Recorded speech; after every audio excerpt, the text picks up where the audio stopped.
Pride PSA of the week. Yeah. Hey everyone, Christian again with Pride Roofing and Construction, here to bring you another FAQ, kind of a public service announcement type of video. Today we wanted to tackle the current scenario that everybody's walking into. It's almost springtime, it's starting to get warm outside. What that generally means for Colorado homeowners as well as our clients up in southern Wyoming, means that here comes all the roofers, right?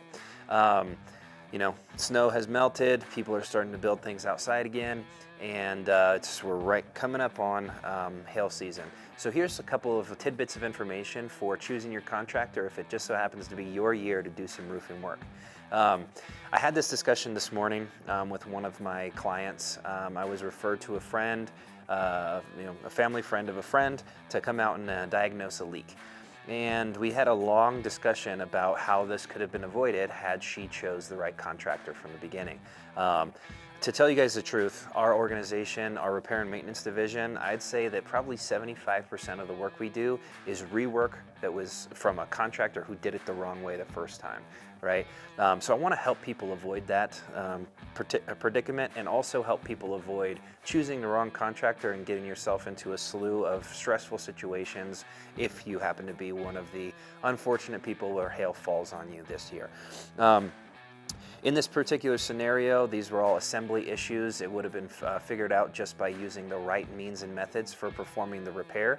But now this client is going to have somewhere between a $3,000 to $4,000 bill on top of the $10,000 bill she had to pay a couple of years ago to get this work done. I never want to be in that position. I never want to have to have a discussion about how much it's going to cost to fix a problem you already tried to fix. So let's talk about how to avoid these in the future. There are about 6,000 contractors in the state of Colorado who have the ability to pull a permit and build a roof.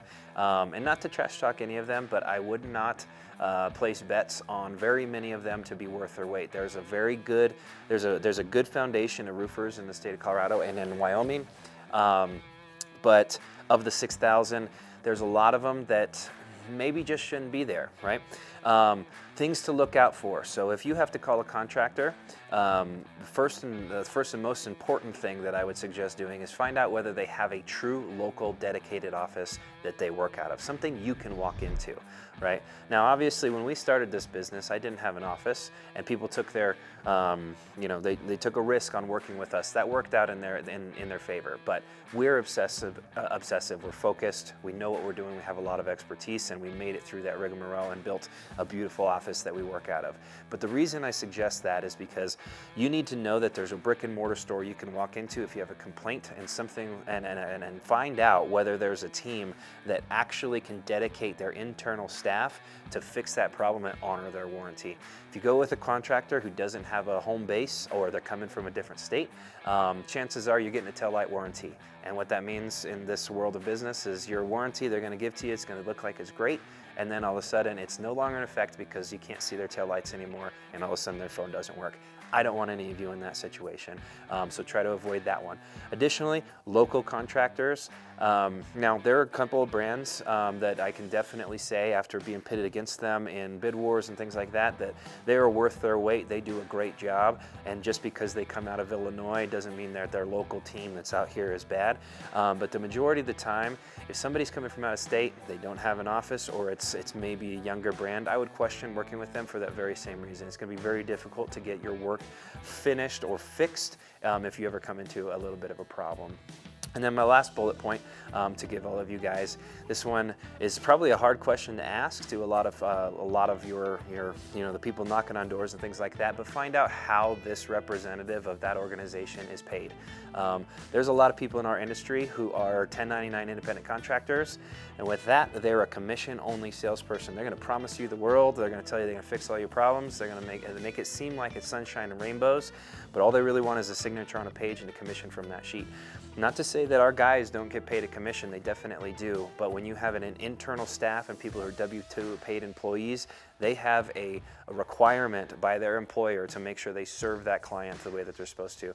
Those contracts can be broken, they can move to another place, they can be a 1099 contracted person for 10 different organizations. It's going to be really difficult to track them down and make sure that the work is done the right way. So We're in the time now. Here come the roofers, the swarms of the, the savages or the vultures, as we called them in the last videos. We're out there with them. I hope we don't, we didn't make you look at us anything different. But I want you to avoid these big problems. You have a home, you have an asset that's worth investing time and energy into, and it's worth doing your due diligence to make sure that the person you choose for the project is not only the right one, but they will fix a problem if they create it. Thank you again. This is Christian with Pride Roofing and Construction. If you're in that scenario, give me a call, give our team a call. We'd love to come out and settle the problems for you once and for all. Talk to you later.